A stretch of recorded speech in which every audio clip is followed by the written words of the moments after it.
Hello दोस्तों। हम लोगों ने रीट लेवल 1 और 2 के अभी एग्ज़ाम है जनवरी में, और इसी के हिसाब से हम लोगों ने ये साइको के शॉर्ट नोट्स के 2 वीडियो अपलोड किए हैं। ये तीसरा वीडियो है हमारा, और आप लोगों की डिमांड पर ही इसको मैं वीडियो अपलोड कर रहा हूँ। तो बिना किसी भी पहले हम बात कर चुके हैं कि सेकंड ग्रेड के लिए भी इम्पोर्टेंट है, लेवल 1, लेवल 2 और बहुत सारे टीचर जो एग्ज़ाम होते हैं उसमें सब में हेल्पफुल होता है। तो ज़्यादा टाइम वेस्ट नहीं करते हुए हम स्टार्ट करते हैं साइकोलॉजी का तीसरा वीडियो। ठीक है, तीसरी क्लास। जैसे तीसरा हमारा गेरेट का वर्गीकरण। किसका? गेरेट का वर्गीकरण। गेरेट ने वर्गीकरण को 3 भागों में डिवाइड किया, जैविक, मनोवैज्ञानिक और सामाजिक रूप से। गेरेट महोदय ने वर्गीकरण किया, उसमें जैसे मनोवैज्ञानिक जैसे डर, क्रोध, खुशी। जैविक जो है उसके अंदर जैविक क्रियाओं के बारे में, सामाजिक क्रियाओं के बारे में बात की। जैसे जानवर को सिखाने के लिए, कार्य करने के लिए कौन से प्रेरक प्रेरित करते हैं, जैसे स्वाभाविक है, कृत्रिम है, जैविक है, सामाजिक है। तो वो क्या होते हैं? जैविक। आंसर क्या होगा इसका? जैविक। कुछ क्वेश्चन है छोटे छोटे, वो देख लेना आप लोग। सेकंड क्वेश्चन लिखा है, कौन सा प्रेरक कम महत्वपूर्ण है? जैसे भूख, प्यास, काम प्रवृत्ति, ये सभी क्या है? कम महत्वपूर्ण प्रेरक माने जाते हैं। ठीक है, अगला है हमारा अभिप्रेरणा के सिद्धांत। कौन से सिद्धांत है? अभिप्रेरणा के सिद्धांत। विश्लेषणवादी सिद्धांत किसके द्वारा दिया गया था? सिगमंड फ्राइड के द्वारा। उद्दीपक अनुक्रिया, क्या बोला मैंने? उद्दीपक अनुक्रिया सिद्धांत थॉर्नडाइक के द्वारा दिया गया था। मूल प्रवृत्ति का सिद्धांत किसके द्वारा दिया गया था? इंपॉर्टेंट है, सबसे स्टार लगा रहा हूँ, याद रखना। मूल प्रवृत्ति का जो सिद्धांत दिया गया था वो दिया था हमारा विलियम मैकडूगल के द्वारा। किसके द्वारा? मैकडूगल के द्वारा। मच्छी की आवश्यकता किसकी होती है? मास्लो की। तो आवश्यकता सिद्धांत किसने दिया? मास्लो की, है ना, याद करने के लिए ऐसा लिखा है। और चालक न्यूनता सिद्धांत किसके द्वारा दिया गया? हल के द्वारा। ये सीधे सीधे याद रखने फैक्ट। शारीरिक सिद्धांत किसके द्वारा दिया गया था? सेल्डन। देखो, शरीर से शारीरिक हुआ और श से ही क्या हो गया? सेल्डन। तो सेल्डन को कैसे याद होगा? शारीरिक सिद्धांत किसके द्वारा दिया गया? सेल्डन के द्वारा दिया गया। आवश्यकता अनुक्रम सिद्धांत किसके द्वारा दिया? मास्लो। किसके द्वारा? मास्लो, है ना। मैस्लो भी होगा, मास्लो भी होगा। ये सर्वमान्य सिद्धांत माना जाता है, मैस्लो का सिद्धांत। और क्षेत्रीय सिद्धांत किसके द्वारा? कुर्ट लेविन के द्वारा। किसके द्वारा दिया गया था क्षेत्रीय सिद्धांत? Kurt Lewin. अगला है हमारा 8वां जो है उपलब्धि अभिप्रेरणा सिद्धांत किसके द्वारा दिया गया है? मैक्लिलैंड एटकिंसन द्वारा दिया गया है। और मनोविश्लेषणवादी सिद्धांत सिगमंड फ्राइड। जब भी मनोविश्लेषणवादी सिद्धांत की बात आएगी तो आपको याद रखना है सिगमंड फ्राइड ने इस सिद्धांत के अनुसार व्यक्ति को कार्य करने के लिए अधूरी इच्छाएं प्रेरित करती हैं। अधूरी इच्छाओं का संबंध अचेतन मन और ईद की प्रवृत्ति से होता है, वो याद रखना है। उद्दीपक अनुक्रिया सिद्धांत किसके द्वारा दिया गया था? हमने पहले भी पढ़ लिया। थॉर्नडाइक के सिद्धांत के अनुसार व्यक्ति को कार्य करने के लिए उद्दीपक प्रेरित करता है। मूल प्रवृत्ति का सिद्धांत। मूल प्रवृत्ति का मतलब जो जन्म से प्रवृत्ति होती है उसको मूल प्रवृत्ति कहते हैं। विलियम मैकडूगल इस सिद्धांत के अनुसार बताते हैं कि व्यक्ति को कार्य करने के लिए मूल प्रवृत्ति प्रेरित करती है। मूल प्रवृत्ति या जन्मजात होती है, जिनकी उत्पत्ति संवेगों के कारण होती है। किसके कारण होती है? संवेगों के कारण होती है। मैकडूगल ने कुल 14 प्रकार की मूल प्रवृत्तियाँ बताई। कितने प्रकार की? मैकडूगल ने कुल कितने प्रकार की प्रवृत्तियाँ बताई? 14 प्रकार की प्रवृत्तियाँ बताई, जिसमें सबसे मुख्य मूल प्रवृत्ति कौन सी होगी? पलायन। कौन सी है मूल प्रवृत्ति? पलायन। संबंधित संवेग कौन सा है? भय। कौन सा है? भय। इसके बाद हम अगला पेज देखते हैं, और पेज मेरे ख्याल से आपको स्पष्ट नज़र आ रहा होगा, है ना। हम कोशिश करें पूरा पेज आपको दिखे और पूरे नोट्स आपको दिखे। अगला है चालकता न्यूनता प्रभाव। यह हल के द्वारा दिया गया था। इस सिद्धांत के अनुसार व्यक्ति अपने उत्तेजित दया का अंत करने के लिए कार्य करने हेतु प्रेरित होता है। शारीरिक सिद्धांत हम पढ़ चुके हैं, किसके द्वारा दिया गया है? सेल्डन के द्वारा। इस सिद्धांत के अनुसार व्यक्ति अपने उत्तेजित दया का अंत करने के लिए कार्य करने हेतु प्रेरित होता है। और आवश्यकता अनुक्रम पदानुक्रम का सिद्धांत। इस सिद्धांत के अनुसार व्यक्ति अपनी आवश्यकताओं को पूरा करने के लिए कार्य करने को प्रेरित करता है। देखो, इसके अंदर आत्मसिद्धि या आत्म वास्तविकता, अपनी क्षमता का उपयोग करना। इसके बाद हमारा सेकंड है प्रतिष्ठा या उच्च आवश्यकता, फिर सामाजिक, फिर सुरक्षा, फिर शारीरिक आवश्यकता। तो हम इसके अंदर क्या कहना चाहते हैं कि आत्मसिद्धि जो होती है ये वास्तविकता होती है। क्या होती है? आत्मवास्तविकता होती है। और सामाजिक और प्रतिष्ठा जो होती है उच्च आवश्यकता होती है, संबंधों की स्थापना करती हैं। और सुरक्षा और शारीरिक आवश्यकता जो होती है निम्न आवश्यकता के अंदर गिन सकते हैं। आत्म अभिव्यक्ति का संबंध कौन सी आवश्यकता से है? तो आंसर है आत्मसिद्धि से। किससे है? आत्मसिद्धि। क्षेत्रीय सिद्धांत किसके द्वारा दिया गया? लेविन के द्वारा। और लेविन इस सिद्धांत के अनुसार व्यक्ति को कार्य करने के लिए वातावरण प्रेरित करता है। मोस्ट इंपोर्टेंट ध्यान रखना, क्षेत्रीय सिद्धांत किसके द्वारा दिया गया? लेविन के द्वारा। और इस सिद्धांत के अनुसार व्यक्ति को कार्य करने के लिए वातावरण प्रेरित करता है। कौन प्रेरित करता है? वातावरण प्रेरित करता है। उपलब्धि अभिप्रेरणा सिद्धांत के अनुसार व्यक्ति को कार्य करने के लिए उपलब्धि की इच्छा प्रेरित करती है। पठन पाठन संबंधी विकार, पठन पाठन संबंधी विकार, ये इसमें से सीधा एक क्वेश्चन एग्जाम में सीधा पूछा जाता है। ऐसे बहुत सारे हैं, लेकिन हम 5 में से ही यहाँ से आपको एक क्वेश्चन देखने को मिलेगा और बहुत इंपॉर्टेंट है। ये स्टार लगा रहा हूँ, यहाँ से एक क्वेश्चन फाइनल आएगा एग्जाम के अंदर। ठीक है, यहाँ तो आपको शिक्षण विधि मिलेगा या साइकोलॉजी मिलेगा, कहीं ना कहीं एक क्वेश्चन इसको जो एग्जाम में पूछा जाएगा। देखो, लेक्सिया पढ़ने संबंधी विकार, जो पढ़ने नहीं आता, पढ़ने में दिक्कत आ रही है, पढ़ने संबंधी विकार जो होता है उसको कहते हैं डिसलेक्सिया। क्या कहते हैं? डिसलेक्सिया। तो डिसग्राफिया, ग्राफ खींचते ना, ग्राफ खींचना।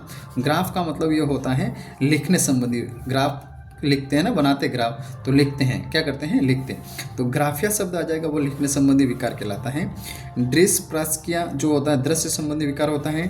डिसकैल्कुलिया जो गणित, कैलकुलिया देख कैलकुलेटर से मतलब है, और गणित संबंधी विकार जो होता है उसको कहते हैं डिसकैल्कुलिया। और एक होता है इलेक्जिया। क्या होता है? इलेक्जिया, यह शून्य संबंधी विकार होता है। कौन सा होता है? शून्य संबंधी विकार होता है। ठीक है, ये अगला हमारा जो टॉपिक आता है वो कौन सा आता है? व्यक्तित्व। कौन सा है? व्यक्तित्व। और व्यक्तित्व टॉपिक भी बहुत ही इंपॉर्टेंट टॉपिक माना जाता है। ठीक है, और एग्जाम में आपको इसे यहाँ से भी काफ़ी क्वेश्चन देखने को मिलेंगे। व्यक्तित्व दिख रहा है सबको बराबर? ठीक है, देखो, व्यक्तित्व जिसको इंग्लिश में कहते हैं पर्सनालिटी। क्या कहते हैं? पर्सनालिटी कहते हैं। व्यक्तित्व अंग्रेजी भाषा का कि पर्सनालिटी शब्द से लिया गया है, जो हिंदी रूपांतरण है जिसकी उत्पत्ति किससे हुई है?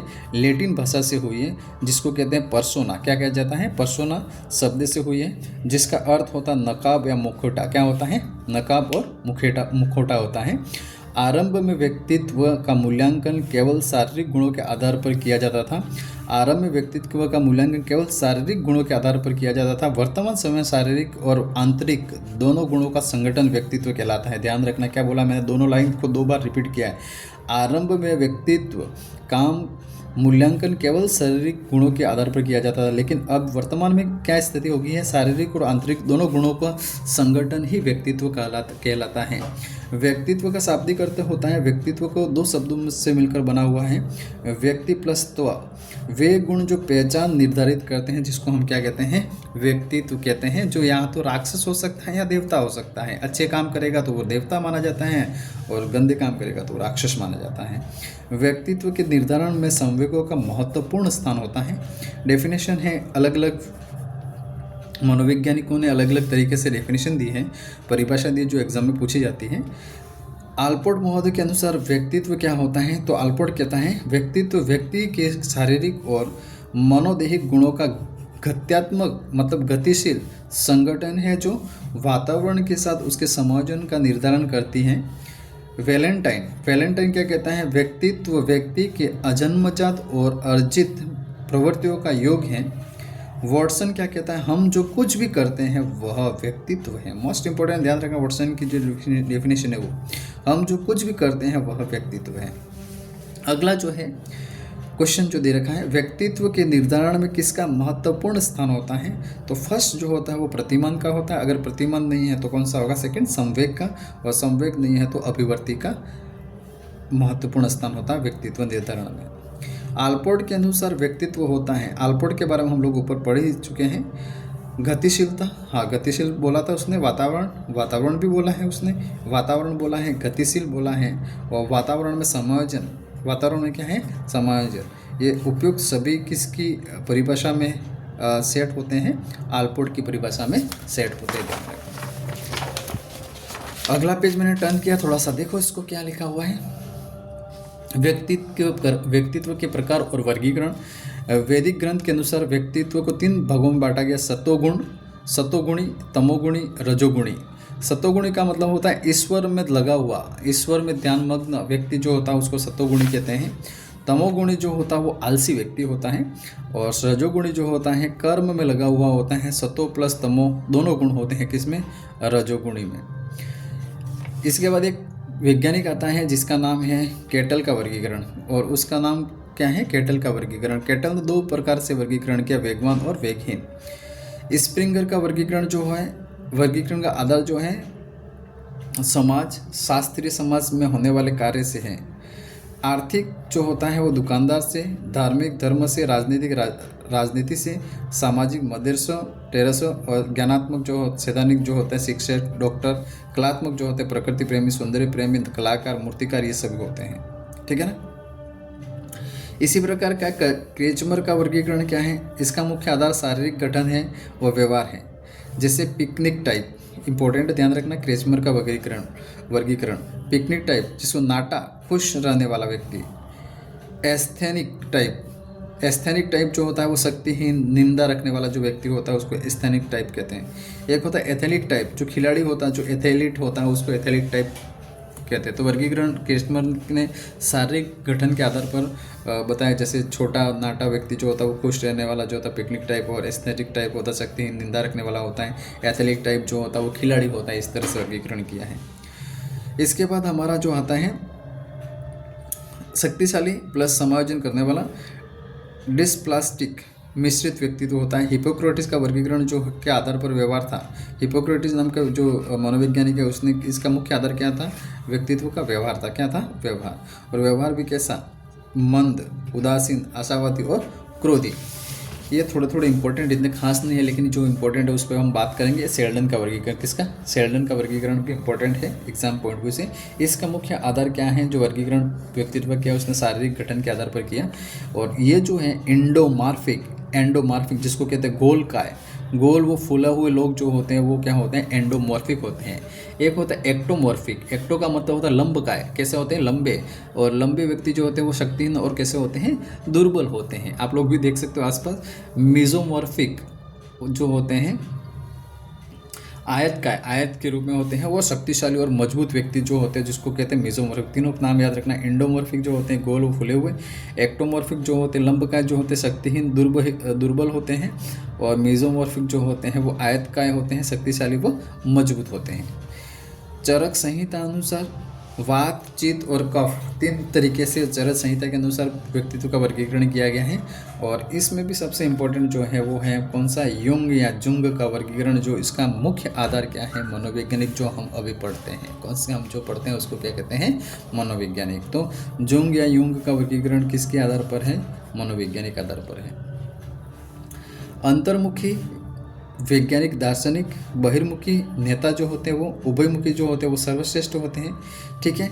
तो वर्तमान समय में सर्वश्रेष्ठ अंतर्मुखी जो होते हैं वैज्ञानिक दार्शनिक लोग होते हैं, अंतर्मुखी अंदर, और बहिर्मुखी जो होते हैं वो अधिकतर बाहर से बोलते रहते हैं, वो जो होते हैं नेता लोग होते हैं। और उभयमुखी जो होते हैं वो सबसे सर्वश्रेष्ठ माने जाते हैं, है ना। आधुनिक अवधारणा के अनुसार चिंतनशील वैज्ञानिक होते हैं, जैसे ज़्यादा चिंतनशील करने वाले जो व्यक्ति होते हैं, जो वैज्ञानिक है, गणितज्ञ जो होते हैं चिंतनशील होते हैं। कर्मशील, भावुक, संवेगी स्थिर, वांछित स्थिर, संवेगी अस्थिर।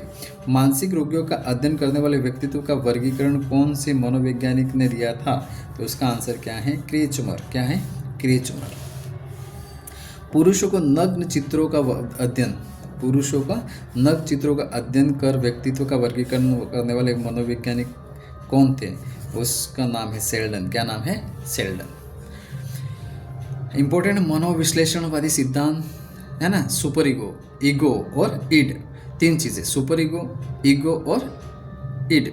ठीक है। इन तीनों में से जैसे सर्वश्रेष्ठ ईगो होता है, क्या होता है, सर्वश्रेष्ठ जो होता है वो ईगो होता है। और ईगो को हम 3 भागों में बांटते हैं। पूर्ण चेतन मन जिसको 1/10वां भाग होता है। अर्धचेतन मन जो होता है, स्वप्न जो होता है 9/10वां भाग होता है। और ईद अचेतन जो होता है वो सिर्फ कल्पना करना होता है। क्या होता है, कल्पना करना। उसके बारे में एक एक करके पढ़ते हैं। हमारा अगला पेज जो है देखें, यह सिद्धांत सिगमंड फ्राइड, ऑस्ट्रिया वियना ने दिया था। चेतन मन जो होता है वो 1/10वां भाग होता है, अचेतन मन होता है वो 9/10वां भाग होता है।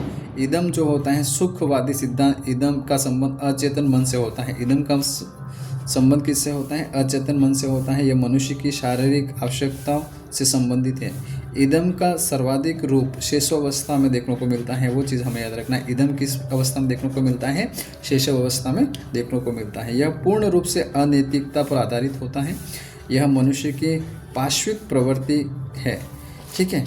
ईगो जो होता है, जिसको हम अहम कहते हैं, क्या कहते हैं? अहम, ईगो यथार्थवादी वास्तविक सिद्धांत है। ईगो और सुपर ईगो की भावना का विकास बाल्य अवस्था में आरंभ हो जाता है। मोस्ट इंपॉर्टेंट स्टार लगा रहा हूँ इस पर।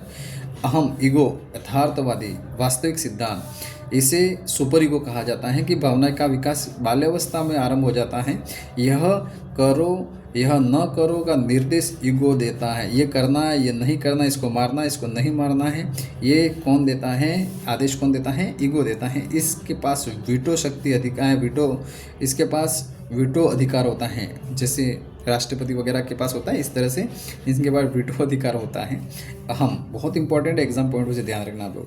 परम अहम, सुपर ईगो, आदर्शवादी सिद्धांत का यह पूर्ण रूप से नैतिकता पे आधारित है। मतलब नैतिकता की बात की जाती है इस पर। इसका सर्वाधिक विकास प्रौढ़ावस्था में होता है, अधिकतर समझदार लोगों में हो जाता है। इसका संबंध चेतन मन से होता है।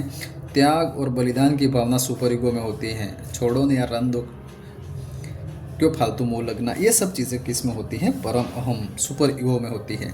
सिगमंड फ्राइड, ये भी बहुत बड़ा मनोवैज्ञानिक है। और सिगमंड फ्राइड के व्यक्तित्व के अन्य सिद्धांत जो हैं, एक है लिबिडो। लिबिडो का मतलब होता है प्रेम, स्नेह, काम प्रवृत्ति को संयुक्त रूप से लिबिडो कहा जाता है। क्या कहा जाता है? वापिस से बोल रहा हूँ मैं, लिबिडो किसको कहा जाता है? प्रेम, स्नेह का काम प्रवृत्ति को संयुक्त रूप से लिबिडो कहा जाता है। लिबिडो कहते हैं शेष कामुकता। ओडियंस ग्रंथि व इलेक्ट्रा ग्रंथि, देखो ओडियस ग्रंथि जो होती है वो लड़कों में होती है और इलेक्ट्रा ग्रंथि किस में होती है? लड़कियों में होती है।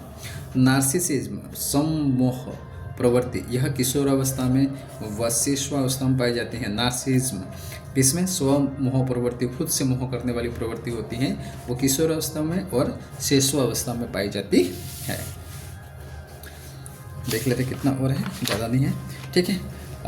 मूल प्रवृत्ति जो है जीवन तुल्य, काम प्रवृत्ति, आत्महत्या, ये रचनात्मक होती है। मृत्यु तुल्य जो होती है युत्सा, निवृत्ति, विनाशकारी होती है। कैसी होती है? विनाशकारी होती है। सिगमंड फ्राइड के अनुसार स्वप्न में यात्रा करते हुए देखना, क्या कहा इसने? सिगमंड फ्राइड के अनुसार स्वप्न में यात्रा करते हुए देखना, स्वयं को नींद में चलते हुए देखना, कौन सी मूल प्रवृत्ति से संबंधित है? वापस से क्वेश्चन पढ़ा देख लो। सिगमंड फ्राइड के अनुसार स्वप्न में यात्रा करते हुए देखना, स्वयं को नींद में चलते हुए देखना, कौन सी मूल प्रवृत्ति से संबंधित है? तो यह है मृत्यु तुल्य प्रवृत्ति से। किससे है? मृत्यु तुल्य प्रवृत्ति से है। फ्राइड के अनुसार सपने में चढ़ाई करते हुए देखना, कौन सी मनोप्रवृत्ति से संबंधित है? तो काम प्रवृत्ति। कौन सी है? काम प्रवृत्ति से। व्यक्तित्व के अन्य सिद्धांत, मूल प्रवृत्ति का सिद्धांत विलियम मैकडूगल के द्वारा दिया गया। शील गुण विशेष का सिद्धांत आल्पोर्ट व कैटल के द्वारा दिया गया। जीव सिद्धांत दिया गोल्डस्टीन के द्वारा। शारीरिक रचना का सिद्धांत किसके द्वारा दिया गया? सेल्डन के। नव फ्राइड सिद्धांत इरिक्सन व करेन हार्मो। विश्लेषणात्मक सिद्धांत दिया गया यूंग और जूंग, जिसको हम Sigmund Freud. Principle of behaviourism के लेखक कौन है? हल। व्यक्तित्व महत्वपूर्ण पक्ष जाना जाता है ईगो द्वारा। साइकोलॉजी शब्द का प्रयोग सबसे पहले रुडोल्फ गोयकल ने किया था। इसकी उत्पत्ति साइकी प्लस लोगस यूनानी शब्द से हुई है। पुनर्वलन का सिद्धांत रेनफोर्समेंट थ्योरी किसके द्वारा दी गई है? रेनफोर्समेंट स्किनर के द्वारा। व्यक्तित्व के दो खंडों के सिद्धांत प्रतिपादन किसने किया? स्पीरमैन। व्यवहार अध्ययन की सबसे पुरानी विधि है अंतर्दर्शन विधि। व्यवहार अध्ययन की सबसे पुरानी विधि कौन सी है? अंतर्दर्शन विधि। सामान्यीकरण सिद्धांत को किसने अग्रेसित किया? चार्ल्स जोड ने। बुद्धि अपने आसपास की समायोजन योग्यता है, किसने कहा? जीन पियाजे ने। किसने कहा? जीन पियाजे ने कहा। ठीक है। तो इसी तरह से हमारा ये टॉपिक भी क्या हो जाता है? फिनिश हो जाता है। बाकी साइकोलॉजी के शॉर्ट नोट्स जो थे वो आपके लिए इम्पोर्टेंट थे और इसलिए मैंने ये वीडियो बना दिया है। ठीक है। तो आपको ये सब चीज़ें 2 से 4 बार पढ़ोगे तो काफ़ी सारे क्वेश्चन इसमें से देखने को मिलेंगे। और ज़्यादा से ज़्यादा अपने दोस्तों को और चैनल को सब्सक्राइब करें, बताएं। Thank you.